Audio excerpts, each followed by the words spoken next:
ज्ञान है बेटा, आज हम पढ़ेंगे प्लास्टिक के बारे में। प्लास्टिक क्या होता है, कौन बताएगा?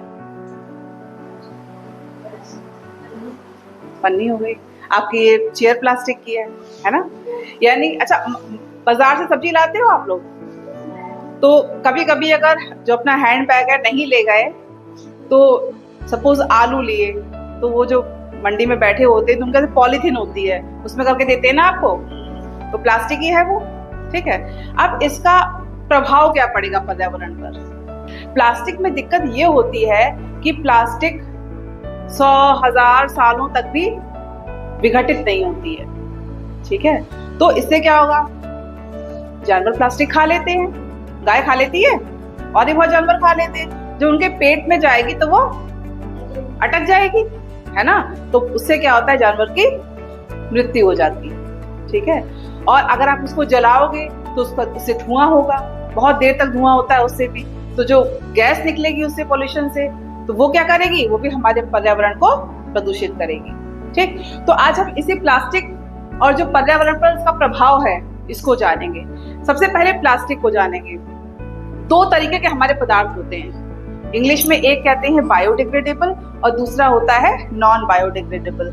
अब ये क्या होता है इसको समझते हैं। पदार्थ जो प्राकृतिक प्रक्रिया द्वारा अपघटित हो, यानी वो पदार्थ जो प्राकृतिक प्रक्रिया क्या होती है?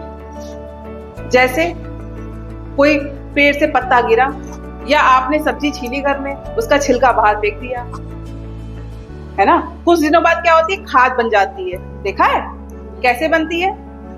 कि उसमें बैक्टीरिया आ जाते हैं, उसको अपघटित करते हैं, है ना। यही तो होता है, बैक्टीरिया लग जाएंगे, उसमें स्मेल आने लगती है, फिर वो क्या होता है, अपघटित हो जाएगी। लेकिन इससे पर्यावरण पर कोई प्रभाव दूषित नहीं पड़ता है। तो पदार्थ जो प्राकृतिक प्रक्रिया द्वारा अपघटित होते हैं उन्हें कहते हैं जैव निम्नीकरणीय। जैव निम्नीकरणीय और इंग्लिश में कहते हैं बायोडिग्रेडेबल, यानी कि वो पदार्थ कैसा होगा, अपने आप विघटित हो जाएगा। जैसे मैंने बताया कि सब्जी के छिलके हैं या फल के छिलके हैं, आपने कहीं डाल दिया, या आप एक गड्ढा बना सकते हो बड़ा सा, उसमें डालते रहो, तो एक समय के बाद क्या होगा, जब बैक्टीरिया उसको अपघटित करेगा तो वो आपकी खाद बन जाएगी, और उस खाद को आप अपने खेत में डाल सकते हो, आपकी सब्जियां बहुत अच्छी होंगी, है ना। नेक्स्ट क्या है? नेक्स्ट है हमारा जैव अनिम्नीकरणीय, यानी कि नॉन बायोडिग्रेडेबल। ये क्या होता है? पदार्थ जो प्राकृतिक प्रक्रिया द्वारा सरलता से विघटित नहीं होता है, यानी बैक्टीरिया अगर आ भी गया तो वो इसको तोड़ नहीं पाएगा, सरलता से विघटित ही नहीं होगा। इसको तो 100,000 साल, करोड़ साल लगते हैं विघटित होने में। तो ये पर्यावरण के लिए कैसे होंगे? हानिकारक होंगे ना।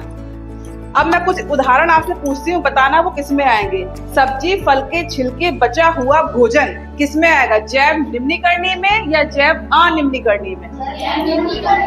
यानी समझ में आ गया ना आपको।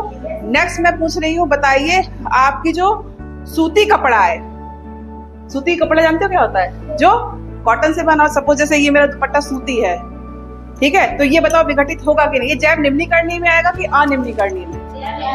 विघटित हो जाएगा, है ना, ठीक है। नेक्स्ट बताइए, लकड़ी